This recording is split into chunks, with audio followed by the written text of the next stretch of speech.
সিলেট নগরীতে যান চলাচলে শৃঙ্খলা ফেরাতে এবং নিরাপদ সড়ক নিশ্চিতে অবৈধ টমটম ও ব্যাটারি চালিত রিকশার বিরুদ্ধে অভিযান শুরু করেছে আইনশৃঙ্খলা বাহিনী।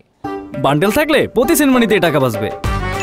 বিকাশ সেনমানি বান্ডেল কিনে জিতুন প্রতি লেনদেনে। গত 3 দিন ধরে চলমান অভিযানের অংশ হিসেবে বুধবার সকাল থেকে নগরীর বিভিন্ন এলাকায় অটোরিকশার চার্জিং পয়েন্টে বিদ্যুৎ সংযোগ বিচ্ছিন্ন করা হয়। বিভিন্ন এলাকায় অবস্থান নিয়ে এসব যানবাহন শনাক্ত করেও সংযোগ বিচ্ছিন্ন করে দেওয়া হয়। এতে অনেক অটোরিকশা রাস্তার মাঝখানে থেমে যায়।